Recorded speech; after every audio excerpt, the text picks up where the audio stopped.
What's up, guys?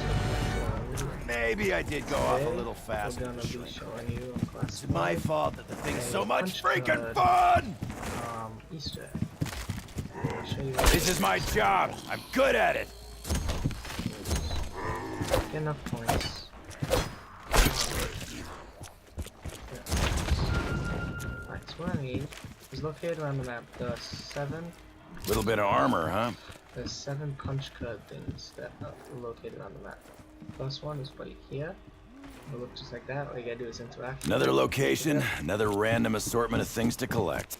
Second one, they come right in here. More. It's right here on this type. Another location, another random assortment of things to collect. Alright, now the third punch card. If you come right down from the elevator, you walk right past this DEFCON sign right over here. There's this inner wheels. It's right here. What the hell am I even doing? Alright, and then the fourth punch card is if you come right into the new server room, come right over here, this big center one, right in here. I'm kind of trying to give you guys a good look from all angles because I know there's a lot of server stuff in here.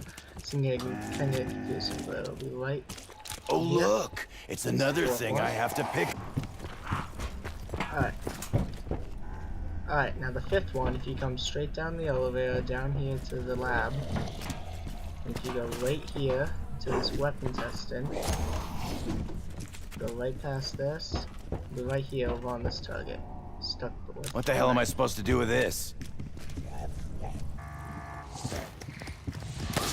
So what you guys are going to want to do next for the sixth one is when you teleport into here after activating the DEFCON, you're going to want to go right over to this corner next to the statue.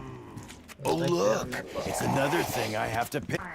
Alright guys, for the last and final punch card, you're going to want to place down the teleport amplifier, and you're going to want to activate DEFCON 5 again to take you to Gloom Lake for the pack. Bring on the maggot pups! Putting them down brings a smile to my face. Right what the hell? Right what here. is this place? Why does it seem so damn familiar? Alright, once you have all 7 key cards, you need to come back into the weapon test room as you see here. And right over here, you need to pick up that thing. Once you have your 7 key cards and you picked up the extra little console thingy, I'm not quite sure what to call it, you need to take it into the server room here. Insert it right here.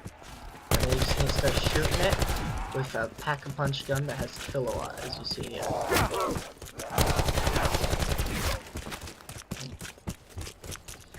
Keep doing that until it's all the way up.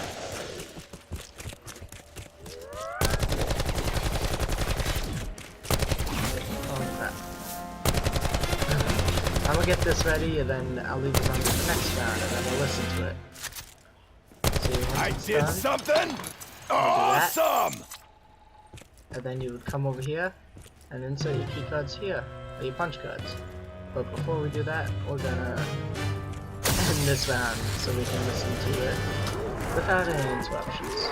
So I'll be right back. Okay, now that we're back, we've got 7 punch cards. We've got a we got a feign inside and all charged up, and I turned off sound effects and music just so these guys wouldn't be annoying. So let's do it. This is Groom Lake Station Chief Cornelius Purnell. Personal log, March 11th, 1961. After being unable to get McElroy or Gates to see the light, I hoped my meeting with McNamara would fare better, but I had no such luck. For years now, DoD have run experiments with their 115 division, but we're the ones with all the supply. I told McNamara we have the Fort Knox of Element 115 right next to our nuclear testing site. If we combine resources and work together instead of simply bartering resources, Groom Lake could receive the funding to properly mine the materials and expand experimentation. But no, McNamara was uninterested.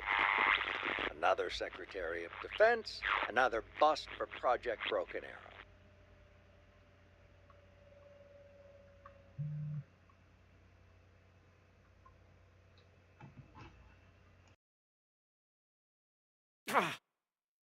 Personal log, February 23rd, 1963. With construction of the moon teleporter ongoing, a number of scientists from the Pentagon's 115 division have been stationed on site here at Groom Lake. Dr. Schuster, head of the operation, continues to be full of surprises. He's been telling me these stories about an evil little girl named Samantha, that she can control the undead. I asked Colonel Sawyer about it, and he told me to pay it no mind. Apparently everybody's been laughing off Schuster's stories for years now. But then, yesterday, Schuster says he has proof. He claims this Samantha is responsible for several outbreaks over the last 20 years. Rattles off a bunch of names, and one of them was the Rising Sun facility. I lost a good man there, Peter McCain, and never got an explanation for it. I've decided to investigate this further.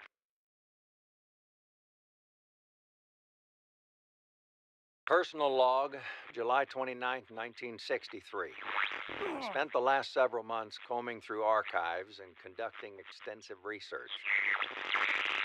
And I can't believe what I'm about to say, but this is Ain't nobody's real. lunchbox. This girl, creature, entity, this being possesses a very real and very dangerous power. Fortunately, as of now, her attacks have been contained. But if she were to choose to unleash fury, she could wipe us off the map. And not just the United States, she could destroy everyone. But there is an opportunity here. To combat this threat, the Pentagon's going to need to significantly increase their 115 operation. To support that, they'll need greater access to our gold mine at Groom Lake. Project Broken Arrow is the key to all of this. 2 birds, 1 stone. We'll combat a threat to national security, and I'll secure the funding for my program and its operations. I'm drafting a report on the incident. I plan to present it to McNamara in the coming weeks. Boom! Watch out for flying meat chunks! Personal log, September 3rd, 1963. The discussion with McNamara was a resounding success. And his plans for it are bigger than I ever thought possible. The fools. It was so easy. All those hawks over there think about is war.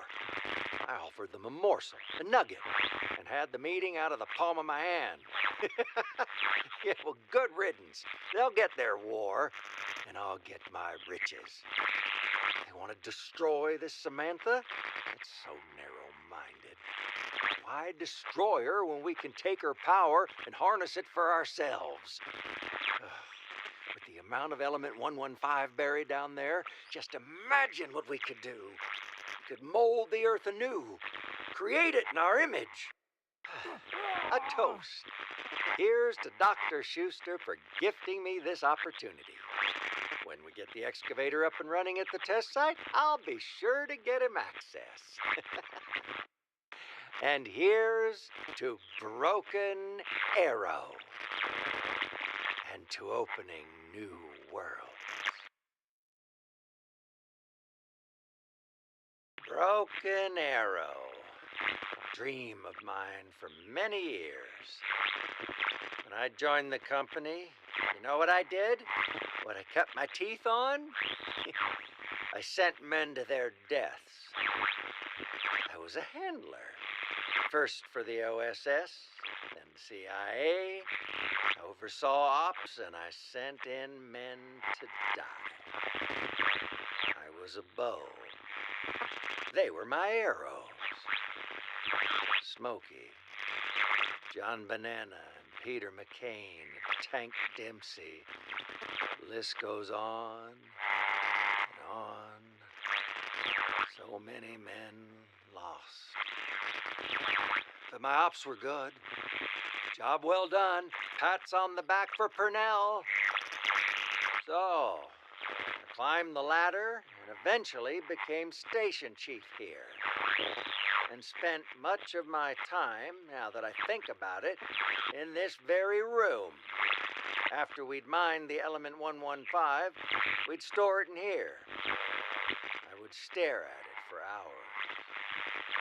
I got lost in it. And then one day, it just clicked. I had to do what Group 935 failed to do. I would build a program to harness its power. I was tired of killing. I wanted to create technological marvels, help humanity improve the human condition, and who knows, maybe even bring the dead back to life. Repair the broken arrow, if you will. Now, I have the perfect test subject.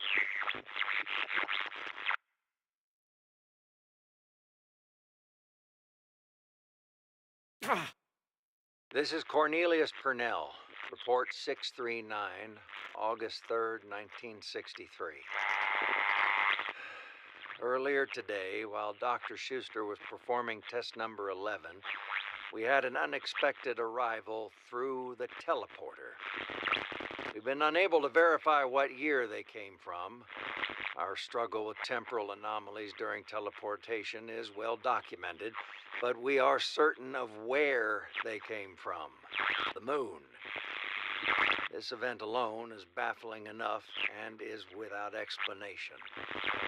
But it becomes downright absurd when you take into account that I know 2 of the 4 individuals. Corporal Tank Dempsey of the United States Marine Corps, who I knew personally and was declared KIA after a failed rescue op to recover Peter McCain. And Dr. Edward Richtofen from Group 935, who went missing weeks after we formalized the agreement to initiate Operation Stapler. I didn't recognize the other 2, but they and Corporal Dempsey were in a delusional, near catatonic state. Medical evaluation shows they've suffered from excessive element 115 exposure.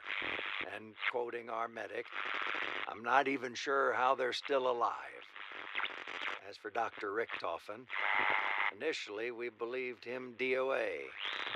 Upon closer examination, we discovered his body is very much alive, just 0 brain activity. How it came to be that these 4 men were on the moon, we may never know. However, for the immediate future, we'll be keeping them here at Groom Lake. This old dog and pony show. They are Actually, ideal I take back candidates the ponies. for Hell additional ponies sound too 115 terrifying. testing. Glad you weren't a cat. I like cats. What? I can have a softer side. This is Cornelius Purnell, report I am fully 715, loaded. October 13th, 1963. I'm filing this report on behalf of Private Gordon. Private Gordon was working graveyard in Hangar 4, where our new test subjects are being kept. At 0300 this morning, Private Gordon reports a, quote, bright blue oval-shaped light beam materialized in the room, quote. Out of said light beam stepped, and I quote, a zombie dressed in a World War II German military uniform.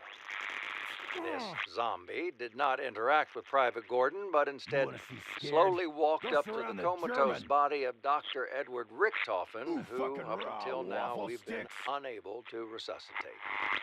Private Gordon then observed this zombie touching the body of Dr. Richtofen, at which point the zombie turned to ash, and Dr. Richtofen immediately let out a guttural shriek and began cackling. I cannot verify Private Gordon's story, but what I can tell you is that as of this morning, Dr. Richtofen is very much alive, and he is very animated. So much so, we've since had to have him sedated.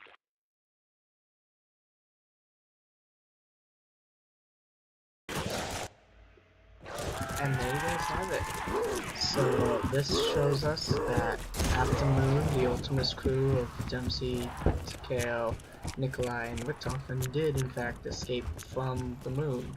Well, it was Samantha, not Richtofen, but either way, they escaped, and they ended up appearing here at the Pentagon, where they became test subjects basically. But then after pursuing the Victus crew, zombie Richtofen came back and got merged back with his body. So yeah, crew did make it out of Moon alive and well. Well, maybe not so much well, but so that's about it for today. Hope you guys enjoyed the video. If you did, please like and subscribe for more content. And tell me what else you guys would like to find out about or know. I'll see you guys